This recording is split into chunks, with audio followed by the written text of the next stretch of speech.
Hello students, this side Meena. I hope that you all are fit and fine. So today we will discuss about our next chapter. The name of the chapter is Human Development. This is our fourth chapter. In this chapter we will come to know about that what is the meaning and the process of development and how the development is influenced by heredity, environment and in different contexts. Then we will also discuss about the various stages of development and their major characteristics. By this chapter, we will also come to know about our own course of development and its related experiences. If we look around, then you will notice that from birth onwards, changes of various kinds are taking place in an individual life, which can continue during the adolescence also and throughout the life. This chapter familiarizes us with the changes that we can observe in people during the course of their lifespan in different domains. So firstly, we will discuss in this chapter that what is the meaning of the development. Here we are including the development not only in physically but also psychological changes which include our thinking process, the use of language and our developing social relationship. If we talk about the definition of the development, then development is a pattern of progressive, that is a continuous process in a order, and we can also predict the things on the basis of the present development. So development mainly involves two type of changes. It is in growth also and it is also considered in the decline. This decline we can observe during the old age. In the process of development, there is a interplay of biological, cognitive and social emotional processes. In biological, we include genes that we inherited from our parents. It also include height, weight of the person, our hearts and lungs development. It is also related with the mental processes, that how we are know about another things, what are our experiences, our thought process and problem solving ability, etc. In the same way, social and emotional process also refer to the changes in which individuals interact with other people, whether they are interacting in their families or outside. In this, we include the emotions also, that how the people are expressing their own emotion, like when one child hugs his or her mother, young girl shows affection towards his siblings. So all these include in the social and emotional process. It is important to remember that biological, cognitive and social and emotional influence impact the development of the child throughout the human life. Development is a lifelong process. It has some assumptions that development is lifelong. It means that it will start from the infancy age and it go throughout the year till the old age. Second assumption is that development include various processes which include biological, cognitive and social emotional. These all aspects are not independent, they are interwoven, that play a very important role in the life of the person. Next is that development is multidirectional. It means that if there is an increment in one dimension of the development, there may be decrement in the another. If one person is showing in one phase of the development better performance, it can happen that on the other phase of the development the person show less performance. Like we can take example here, the experience of one adult may make the individual wiser with the passage of time.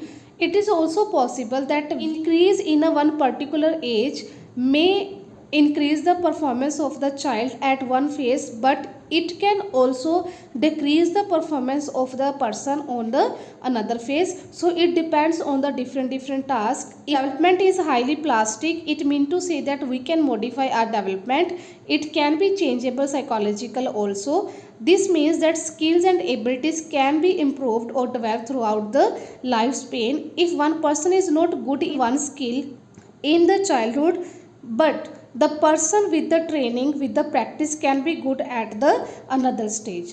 Our next is that development is also influenced by historical conditions. The person who lived in the past and still exist in the present, if we talk about their experiences, like the experiences of 20 years old who lived through freedom struggle in India would be very different of those child's experiences, those who is living in present. So the career orientation of school students today's may be different from those students who were in schools before 50 years ago. So it was also influenced by the historical condition. Our next one is that development is concerned with a number of disciplines, like it also includes psychology, cultural, social. These all sciences try to give the answer related to the development. Development is based on physical, social and cultural environment of the person in which he or she is living. If one person is experiencing the conditions like loss of a parents, earthquake, all the course of that person's life will be different from that person who has experienced winning a reward or getting a job. So at one time in one person's life there can be a negative influence of the surroundings. On the other hand, in another side one person may experience positivity. Our next topic is factors influencing development. In this topic we will talk about that what are the factors that influence our development. As may you have observed in the market, in your surroundings, or even in your class, that some of you have dark skin, others have light color skin. Color of your hair and eyes are also different.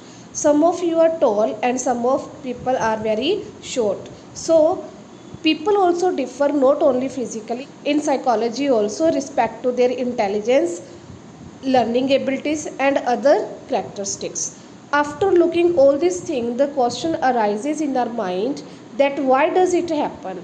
Then the answer of this question will be that it happens only due to the interaction of heredity and the environment. The principle of heredity explained as the mechanism for transmission of genes in every cell of our body. It is a human body that contains the genetic code. It is because of a human genetic code only that a fertilized human egg grows into a human baby, or it cannot grow into any type of animal like elephant, a bird or a mouse. This is a very complex but actual genetic material or a person's genetic heritage is known as a genotype. However, not all of this genetic material is apparent or not able to observe them. In this, individual genotypes is expressed in observable and measurable characteristics. However, in the phenotype, we include that individual's genotype that we can observe and we can measure. Phenotype include our physical traits like height, weight, eye and skin color. It also include many of the psychological characteristics also, that is related to our intelligence, creativity and personality. These observable characteristics of an individual are not only the result of heredity but the environment as well. Again, question arises that what are the environmental influences and how one person's behavior is influenced by these factors, and how can there be any change in psychological terms. For example, if the child is introvert, child is not too much sociable, so for this child one should provide that type of environment which give the space to the child and the child is able to unfold his potential. Such an environment may make the child little bit extrovert.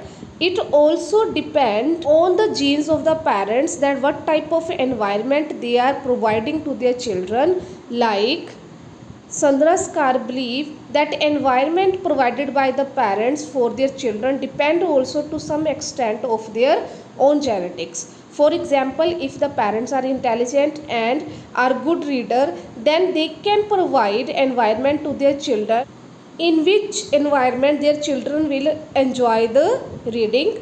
It is also based on the genes of the children, that what type of environment they are choosing. Suppose some children may perform well in music and sports and they want to spend more time in that type of environment which make them able to perform or enhance their skills. Similarly, in the case of an athletic, if the child is interested in sports, the child will prefer that environment that is related with the sports. So these all factors play a very important role in the development of a child. Our next topic under this is context of development. This is very important topic. This context of development is given by Yuri Bronfenbrenner. He has given some stages in the context of development. The first stage is known as a microsystem. It includes the setting of the environment in which the child lives directly and the child interact with the social agents, the school, peer group, teachers and neighborhood. Child is easily available to these agents and interact with them. Our next one is the mesosystem. It includes the relationship between the child and the social agents, like how the child teacher is behaving with the parents, how the parents are behaving with the childs, and how they are interacting with each other. After that, we are having exosystem. It includes that social settings where the child does not participate directly, but the child feel the influence, like if there is a tension between the parents, then it also cause anxiety in the child. Our next one is the microsystem. It involves the culture in which the child lives. Child has effect on the culture. In the same way, culture also affect the development of the child. Child's beliefs and values we can see in the cultural context only. The last one is the chronosystem. It involves the agent in the individuals throughout the life and also include socio-historical circumstances. In this we include divorce, economic status that affect the development of child. Bronfenbrenner said that social and economic conditions are very crucial to the child. If the child is facing any difficulty related to the economic conditions and the conditions in which the child is living that are not up to the mark, then the children are at a disadvantage and have difficulties in learning. In the same way, the another psychologist Durganand Sinha has given ecological model for understanding the development of a children in Indian context. This model include two concentric layers, the upper layer and this more visible layer, which include home, school, peer group. In home, we look at the conditions, that in what type of condition the child is living and how much space is available to each member. Further, we also include that what type of technological devices are used by the parents, and we go for the schooling, that which type of conditions and what type of the facilities are provided by the school to the children. The second layer is known as a surrounding layer. This layer include interaction with the upper layer also. Although we are not able to see their influence clearly, as it includes geographical environment in which we include the space the child is living and the facilities for playing, not inside the home also but the outside the home. Here also we also talk about institutional settings, availability of the things which include essential things also like drinking water, electricity, what type of means of entertainment and so on. These ecological environment can change or can be modified during any stage of individual's life. To understand the differences in the functioning of an individual, it is important to see the individual in the context of his or her experiences. So this is all about this video. In the next video, we will talk about our next topics. Till the time, try to read it thoroughly. Thank you.